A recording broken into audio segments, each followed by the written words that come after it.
At 12:30 p.m. on November 24, 1944, Staff Sergeant Arthur Billings sat in the rear blister of a B-29 named Dauntless Dottie, watching a swarm of Japanese fighters climbing vertically to kill him.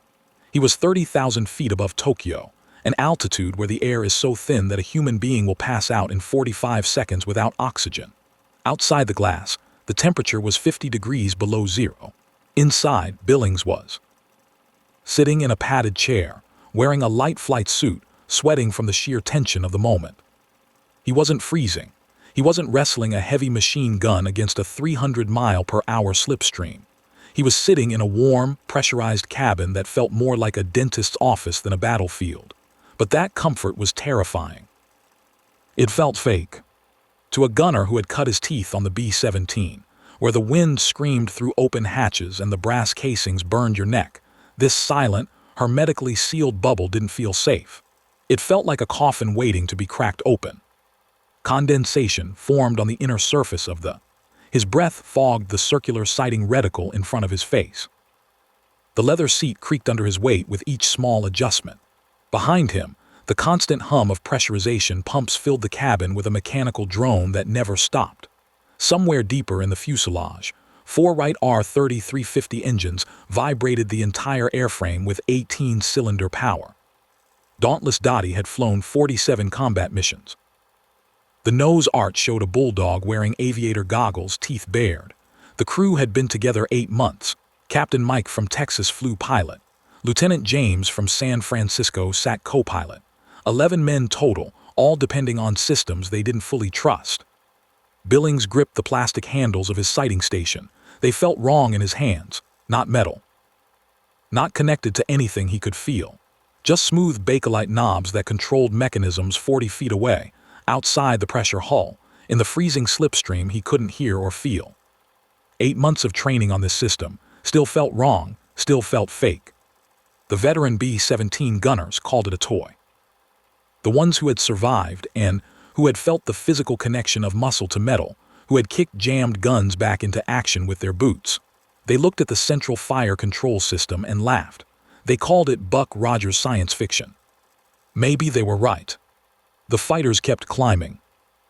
Billings could see them clearly through the sight's small specks growing larger, their wings catching the afternoon sun. They were following their doctrine perfectly, climbing to altitude advantage, positioning for diving attacks, everything by the book. His altimeter read 30,000 feet exactly. Oxygen mask hissed with each breath. The cabin pressure gauge showed 8,000 feet equivalent. Outside, -50. Inside, comfortable room temperature. The Americans had built a flying paradox. Through his headphones, the pilot's voice came calm and professional. Contact at 4 o'clock low, bandits climbing, estimated 6 aircraft, range closing, all gunners on alert. Billings rotated his sight, tracking the lead fighter. The crosshairs swept across empty sky, then locked onto the target. 2,500 yards, closing fast. His thumb rested on the fire control button. Spring-loaded trigger. Dead man's switch. Release it and the gun stopped firing instantly. But the guns weren't in his hands. They were 40 feet behind him, mounted in a remote turret, controlled by electrical signals he couldn't see and a computer he couldn't touch. A mechanical brain made of gears and mirrors and vacuum tubes that was supposed to calculate things no human could compute fast enough. The Japanese fighters kept climbing, professional, disciplined. Exactly as their training dictated. Billings kept his crosshairs centered, waiting, sweating in his comfortable chair. The warmth felt wrong. The silence felt wrong. Everything about this airplane felt wrong. To understand why the gunners of the 20th Air Force were terrified of their own airplane, you have to understand the engineering nightmare of the B-29. It was the most advanced machine of the war, a shiny silver beast that cost $3 billion to develop, more than the atomic bomb project itself. It was designed to fly higher and faster than any bomber in history. But achieving that height created a deadly problem that would change aerial warfare forever. At 30,000 feet, you can't breathe. The human body wasn't designed for that altitude. The air pressure drops so low that even with pure oxygen, your blood can't absorb enough to stay conscious. Pilots who flew unpressurized aircraft at that height had maybe 15 minutes before hypoxia turned them into corpses still strapped in their seats. The designers at Boeing couldn't just give the crew oxygen masks and open the windows. At that altitude, the cold would freeze the hydraulic lines and the men. Metal contracted, rubber seals cracked, oil turned to sludge. Exposed skin developed frostbite in under 2 minutes. The wind chill at 300 miles per hour created temperatures that could kill. So they decided to pressurize the entire fuselage. They would pump air into the cabin to simulate an altitude of 8,000 feet, where men could function normally. They would heat the interior, seal every seam, and turn the plane into a flying Coca-Cola bottle, a pressurized tube of aluminum hurtling through frozen sky. This created what engineers called the submarine trap. A submarine is safe as long as the hull stays solid.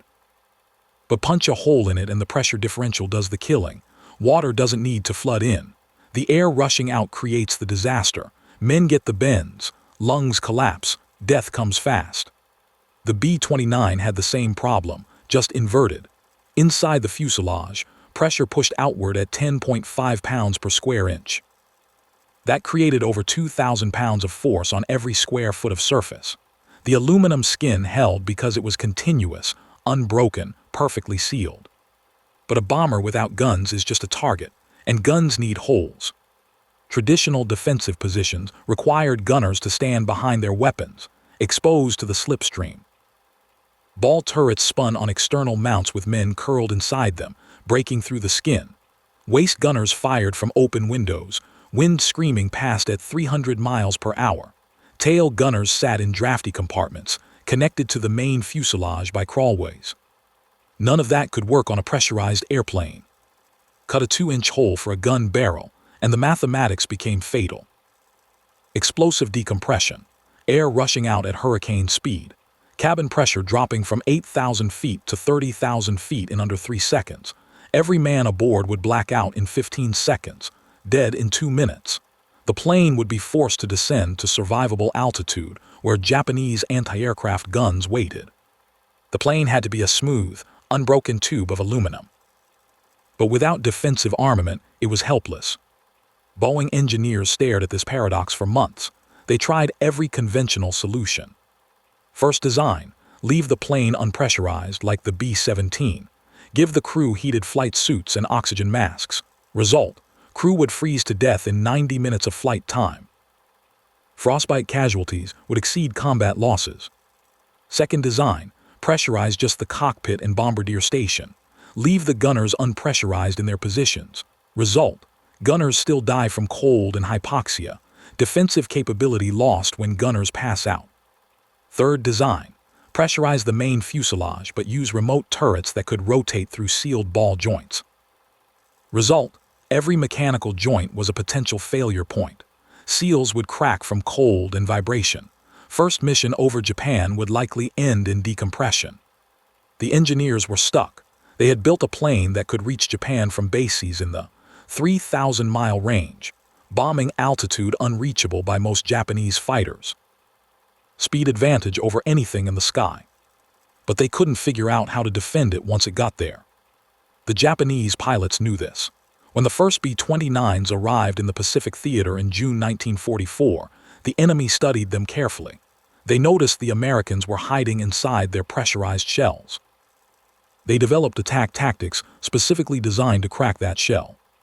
The Japanese pilots treated the B-29s like whales, large, slow-moving targets that looked dangerous but had a fatal weakness. They knew the Americans were trapped inside their pressurized shells, unable to open hatches for traditional gun positions. They attacked from angles that exploited this limitation. They came from high above, diving down from the sun where visibility was worst, or they approached from underneath, slashing at the soft belly of the giant where turret coverage was weakest. They knew that if they could just crack the would lose its pressure and be forced to drop down to lower altitudes where the anti-aircraft guns could finish it. June 15, 1944, the first major Tokyo raid. 68 B-29s launched from bases in China, crossing the East China Sea in formation. The mission plan called for daylight precision bombing of steel production facilities. Intelligence estimated light fighter opposition. Intelligence was wrong. Japanese interceptors swarmed the formation. 44 and 43 Oscars, flown by pilots who had studied the new American bomber's weaknesses. They attacked in coordinated waves, exploiting gaps in defensive coverage. The defensive systems on the early B-29s were clumsy, manually operated turrets, sluggish to track fast-moving targets. Gunners felt helpless, trapped behind double-paned glass, watching enemy fighters dart around them like sharks circling a bathysphere. The field of fire was limited. The response time was too slow. The ergonomics were wrong. 5 B-29s were shot down. 12 more limped back to base with severe damage, their pressure hulls compromised, hydraulic systems failing, engines smoking. The defensive gunners managed an average of 0.3 enemy kills per mission. 3 Japanese fighters destroyed out of a force of over 200. The numbers told a brutal story. The crews started calling the B-29 the Widowmaker, not because it was dangerous to the enemy, because it couldn't defend itself. Replacement crews arrived in the Pacific and heard the veterans talking. The mortality rate was 35% per month. Life expectancy was 12 missions. Nobody expected to finish their tour of duty. The pressurized cabin that was supposed to keep them safe had turned them into targets flying a plane they couldn't properly defend. Boeing needed a solution. The missions were scheduled to continue. The bombing campaign against Japan depended on the B-29. But the current defensive arrangement was bleeding crews faster than they could be replaced. The solution that General Electric came up with was something out of a science fiction comic book. It arrived at Boeing Field in Seattle in the fall of 1943, carried in wooden crates marked classified. The technical designation was Central Fire Control System. The engineers called it Project Guardian. It was a radical idea that stripped the gun out of the gunner's hands. The traditional concept of aerial gunnery had remained unchanged since World War I. A man stood behind his weapon. He gripped the handles. He felt the vibration when it fired. He aimed with his eyes down a physical barrel. The connection was direct, immediate, tangible. Muscle-controlled metal. General Electric proposed to sever that connection completely. Instead of standing behind a .50 caliber machine gun, bracing his shoulder against the recoil, and aiming down a steel barrel, the gunner would sit in a remote station inside the pressurized cabin. He would look through a sighting device that resembled a pair of fancy binoculars. He would track the enemy plane with this sight, rotating the optics to keep the target centered in crosshairs. And 40 feet away, outside the pressurized cabin, in the freezing slipstream at -50 degrees, a robotic turret would wake up. The gunner would move a dial. A computer would read that movement. Not a digital chip or electronic processor, but a mechanical brain made of gears, cams, and mirrors. 300 precision components packed into a box the size of a bread box. This analog calculator would determine where the gun needed to point. It would send electrical signals through 40 feet of shielded cable to motors mounted in the turret housing. The turret would spin on its bearings, elevate on its gimbal, and align itself with the calculated firing solution. The gunner would press a button on a plastic handle, and a plane half a mile away would explode. The gunner would never touch the weapon, never feel the recoil kick, never smell the cordite or see the brass casings eject. He would just press a button and watch through optics as tracer rounds arced out from a turret he couldn't reach, controlled by mathematics he didn't understand, killing an enemy he barely saw. It was the birth of the video game war, decades before video games existed. The system divided the aircraft into 5 defensive zones: forward upper turret, forward lower turret, rear upper turret, rear lower turret, and tail position. Each turret contained 2 .50 caliber machine guns. The tail position added a 20mm cannon for extra punch. Total armament: 10 .50 caliber machine guns and 1 cannon. But here was the revolutionary part. The B-29 only needed 4 gunners to operate all of it. Each sighting station could control multiple turrets. The central fire control computer automatically assigned turrets based on threat position. Enemy attacking from 3 o'clock position. Computer routes the starboard gunner's input to the right side turrets. 2 enemies attacking simultaneously from different angles. Computer splits the control, directing one gunner to forward threats and another to rear threats. The system created overlapping fields of fire with no dead zones. Every approach angle was covered. Every turret could be directed by whichever gunner had the best angle on the target. The computer handled the coordination faster than any human brain could process. It was like playing chess with guns. Multiple pieces, coordinated movement, all controlled from a central position. The design solved the pressurization problem completely. The gunners sat in comfortable chairs inside the warm, sealed cabin. The turrets lived outside, exposed to the slipstream and cold, but unmanned. No need for hatches, no need for openings. The pressure hull remained intact. The crew remained safe from hypoxia and frostbite. The connection between gunner and weapon was purely electrical. Wires carried signals. Motors moved metal. Gears calculated angles. The human provided target selection. The machine provided precision. Boeing engineers examined the system with deep skepticism. It required the crew to trust technology that had never been tested in combat. It demanded faith in vacuum tubes and servo motors and mechanical calculators that might fail under battle stress. It asked men to believe that a box of gears could outperform human instinct and experience. But the alternative was watching more crews die in an airplane that couldn't defend itself. Production B-29s began rolling off the assembly line with the central fire control system installed as standard equipment. Training programs were established. Gunners who had spent years learning to physically aim machine guns had to relearn their entire craft. They had to trust the robot. Most of them hated it before they even tried it.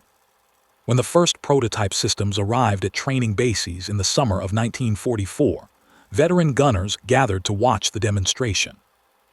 These were men who had survived the slaughter of the European theater. They had flown through flak over the Ruhr Valley. They had fought off formations over Berlin. They knew what kept you alive at 20,000 feet. What they saw made them laugh. Not polite laughter, not nervous laughter. The mocking, cruel, combat-hardened laughter that only soldiers can muster for new equipment designed by people who had never been shot at. They looked at the sighting stations with their little black knobs and glass reticles and called them Buck Rogers toys. They called the entire system the robot. Some crews started calling the B-29 itself the glitch, convinced that the first time they got into a real dogfight, the fuse box would blow and they would all die screaming. The mockery went deeper than simple skepticism. It was rooted in experience that the General Electric engineers in their white lab coats couldn't understand. Master Sergeant Jake had 73 combat missions over Germany, 9 confirmed kills. He had fought through situations where his top turret guns jammed from ice buildup, and he cleared them by pouring coffee on the mechanism. He knew how to keep a weapon firing through problems the manual never mentioned.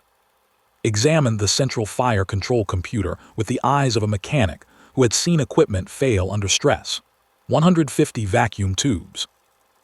In combat, with 4 engines vibrating the entire airframe, with flak explosions shaking the fuselage, with temperature swings from ground-level heat to high-altitude cold, tubes would crack, connections would shake loose. 1 tube failure meant the entire turret went dead. 10 turrets meant 10 potential points of catastrophic failure. 150 tubes meant 150 ways to die. Technical Sergeant Bill Hayes had different concerns. He was a B-17 veteran who had flown winter missions over Eastern Europe, where the cold turned oil to paste. He had seen what -50 degrees Fahrenheit did to mechanical systems. The central fire control computer contained over 300 precision gears.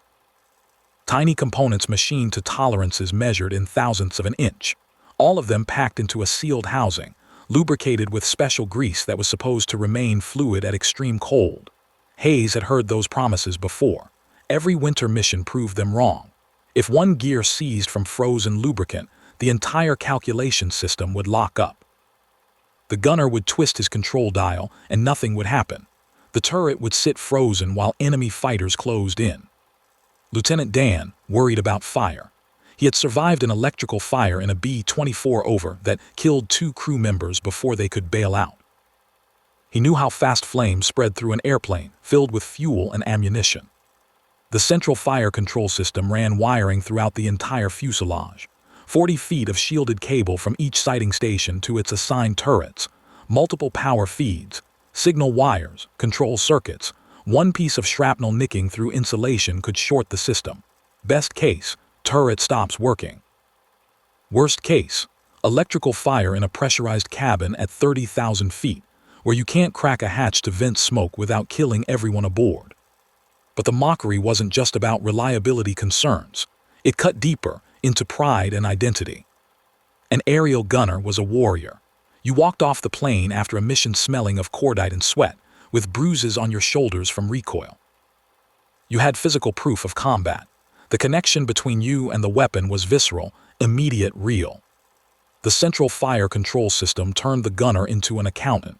He sat in a padded chair. He tweaked knobs. He didn't even have to lead the target manually. The computer did the trigonometry for him, calculated the deflection, compensated for gravity and wind. All the gunner did was keep crosshairs on target and press a button. It felt cowardly, it felt like cheating, it felt wrong. The pilots started making jokes. The gunners were just passengers now, they said. Riding along in the back of the plane, playing with their magic lanterns, while the real men up front flew the missions. The veterans traded the jokes in barracks conversations and letters home. They told the replacement crews arriving from training that the robot wouldn't work in real combat. Save your faith for things that matter, they said. The system will fail when you need it most. But the black box didn't care about their opinions. The General Electric Mark 6 central fire control computer sat inside the B-29 fuselage like the brain of a machine organism. 85 pounds of precision engineering. 18 inches wide, 14 inches deep, 10 inches tall. Roughly the size of a bread box. Power consumption, 250 watts drawn from the aircraft's electrical system. Inside the sealed housing, 300 gears meshed with mechanical perfection. 40 cams translated rotational input into linear output. Mirrors reflected light paths for the optical system. Gyroscopes maintained spatial reference. Vacuum tubes amplified electrical signals. All of it working together to solve differential equations that would take a human mathematician 15 minutes with pencil and paper. The computer performed these calculations 30 times per second. It knew things the gunner didn't know and couldn't measure. It knew the aircraft's true airspeed, read from the tube on the nose. It knew the altitude, fed from the barometric sensors. It knew the outside temperature from the thermometer probes. It knew the exact positions of every turret relative to every sighting station, measured and calibrated during installation. When the gunner rotated his sight to track an enemy fighter, the movement turned precision gears inside the sighting mechanism. These gears were connected to synchros, electrical position sensors that converted mechanical rotation into voltage signals. The signals traveled through shielded cables to the computer. The computer's first calculation, parallax correction. The sighting station was in one location. The turret was 40 feet away in a different location. If the gunner aimed directly at a target, the gun barrel would point to the wrong spot. The angular offset between sight line and barrel line created an error that grew larger with distance. At 1,000 yards without parallax correction, the error measured 15 to 30 feet. Enough to turn a killing shot into a complete miss. The computer solved this with trigonometry encoded in cam profiles. It measured the exact distance between sight and turret. It calculated the angular offset required to align the barrel with the sight line. It adjusted the turret's aim point to compensate. Final accuracy, 2 to 3 feet at 1,000 yards. The second calculation, lead angle. An enemy fighter moving at 350 miles per hour. A 50 caliber bullet traveling at 2,800 feet per second. Distance to target, 1,000 yards or 3,000 feet. Time for bullet to reach that distance, 1.2 seconds.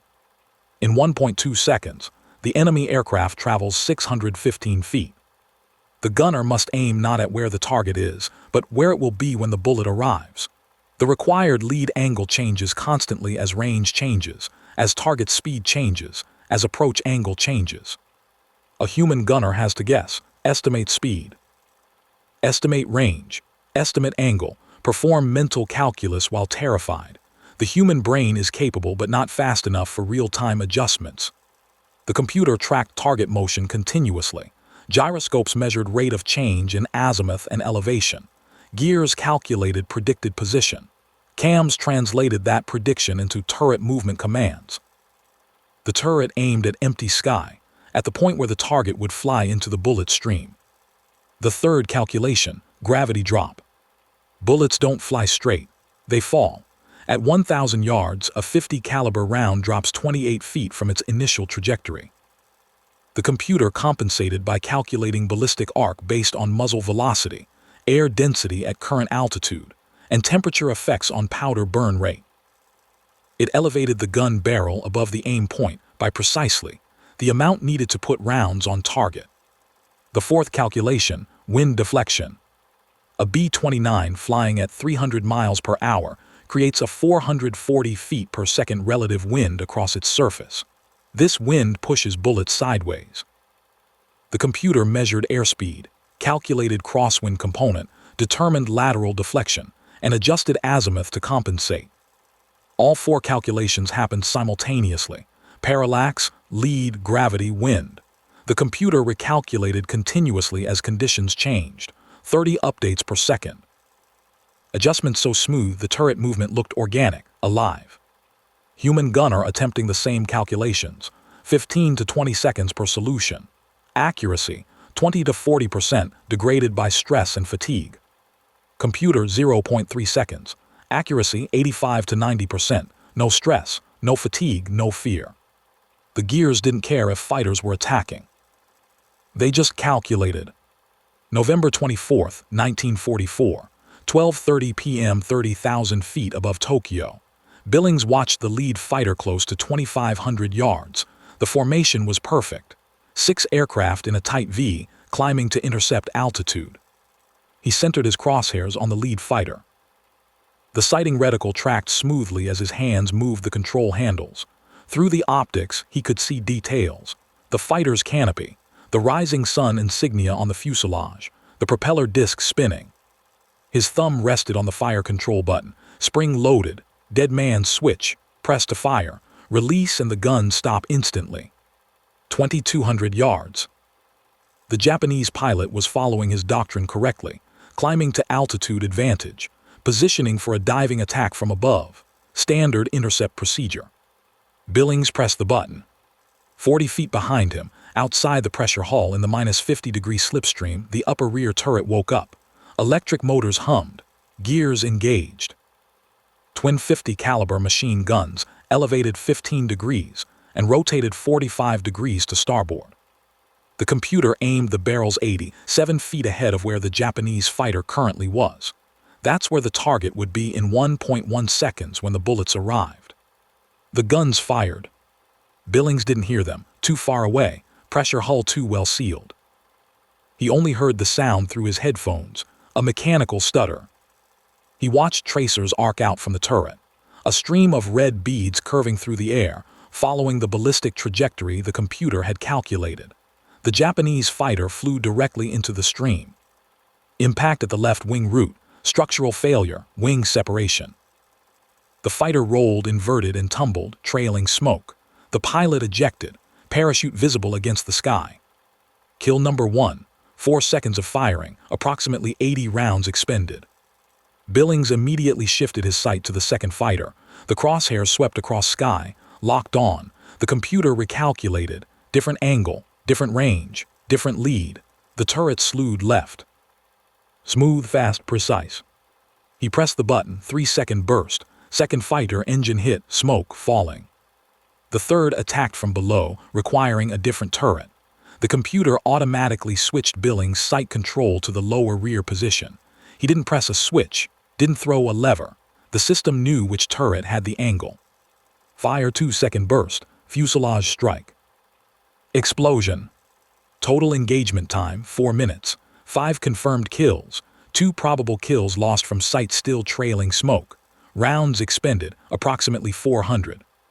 Billings sat back in his padded chair, hands shaking, sweating despite the comfortable temperature. He had never fired a gun manually in combat, had never touched a barrel, had never felt recoil. Had just killed 5 men by pressing a plastic button. The statistical analysis told the complete story. Between November 1944 and March 1945, B-29 gunners using the Central Fire Control System shot down 714 Japanese fighters. Average rounds per kill, 1,250. The B-17, using manual gun positions, averaged 4,800 rounds per kill. Gunner casualty rate on B-29's, 23% lower than B-17 crews. System reliability in combat conditions, 94.3%. The Buck Rogers toy that the veterans had mocked turned out to be the deadliest defensive weapon of the war. The technology had a short reign. 1950, Korean War. The Air Force dusted off the and sent them back into battle, but this time they weren't fighting propeller-driven Zeros.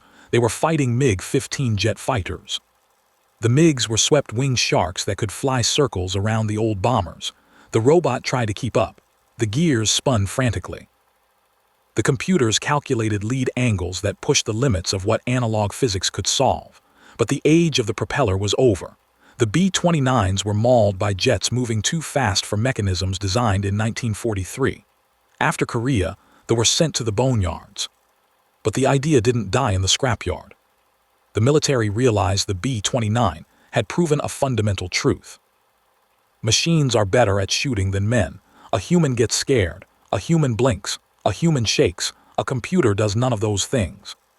The phalanx close in weapons system on Navy destroyers. Computer aims, tracks incoming missiles with radar, fires automatically. 4,500 rounds per minute. Same principle. Apache helicopter. Pilot looks at target, gun follows pilot's eyes, computer calculates firing solution. Same principle. Predator drones. Operators 7,000 miles away in Nevada, flying aircraft over distant battlefields, pressing buttons to fire missiles. Same principle. Remote control warfare. The video game war that Sergeant Billings fought over Tokyo is now the standard way the world fights. The story reminds us that innovation is hated before it's loved. The experts laughed at the robot. Veterans called it a toy. Doctrine said it violated fundamental principles of aerial gunnery. But when the fighters climbed at 30,000 feet, when the tracers lit up the frozen sky, the toy was the only thing standing between the crew and death.